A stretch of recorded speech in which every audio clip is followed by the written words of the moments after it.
I'm part of the Creative Coalition, which is a nonpartisan group to advocate arts. And under the present administration, art, music, art, even physical education have been wiped out of the curriculum in public schools. So I don't know how we could bring up our children on any understanding of the importance of art. When I grew up in Brooklyn, New York, whether you wanted to or not, you had to take music lessons. I played the violin, or you had the violin, the recorder, you had art, you had gym, and children have to be exposed to the arts at a very early age, and it just enriches your life in general. Would you still play violin? I No. stopped fourth grade. Okay. But it was a requirement in New York City public school. Absolutely. I mean, I'm a product of New York City public school from kindergarten all the way to high school. I went to John Dew High School in Coney Island. Where would you be today if you didn't have that early lesson in the arts, whether it was violin or dramatic arts? I came from an artistic household. My mother taught art. My father's a great jazz musician, plays bass. So not just myself, my siblings, we encouraged in the arts, and it wasn't that my parents wanted us to go into that field, but just they felt that expose your children as much as you can, and then they'll be able to make the choice they want, where they want to go with the rest of their life, the career path. I know you're working hard with the Creative Coalition here. There are some Hollywood celebrities, some musicians who are not here for that purpose. They're here for the purpose of politics.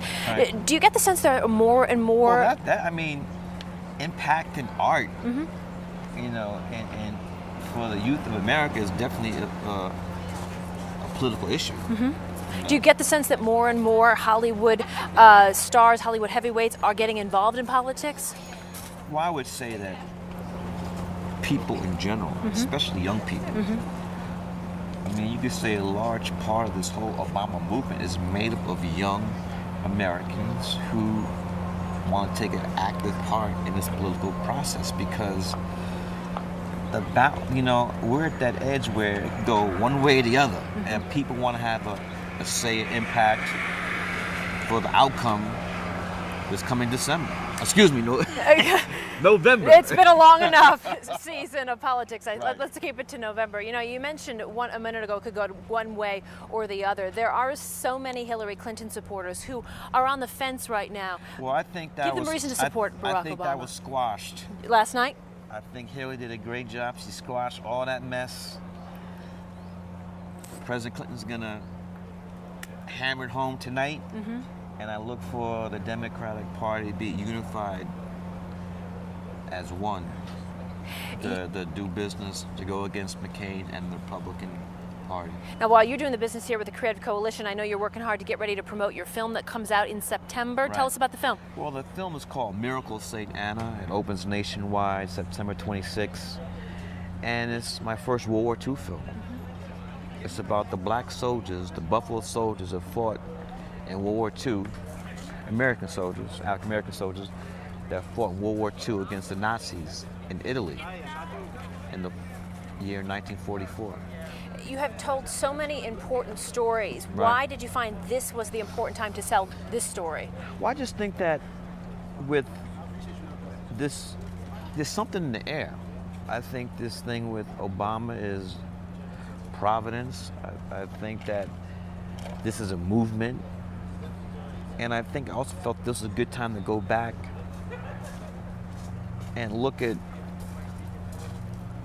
patriots, American patriots who fought for this country when many of them were still considered second-class citizens, but despite that, fought for this country and fought because they believe, what democracy should be. Considering how moved you have been this year by presidential politics, the wheels are turning. You're going to make a movie about this, right? No, I don't think so, because I don't think a movie do justice to what we have seen.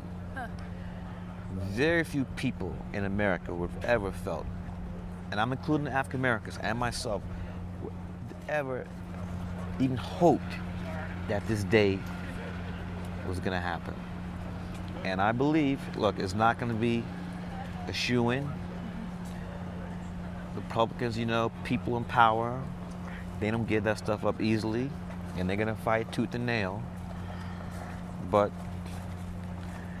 unless we get some Chad stuff going on, Let's not wish the Chad controversy on this election. I think Obama will be in the House in November, and I think that it's going to be one of the greatest moments, not just in American history, in world history, when he puts his hand in that Bible and swears to Almighty on January 20th and becomes the 44th president of these United States of America. You know, in the House, I think that'd be an appropriate title for the movie you're saying you won't do.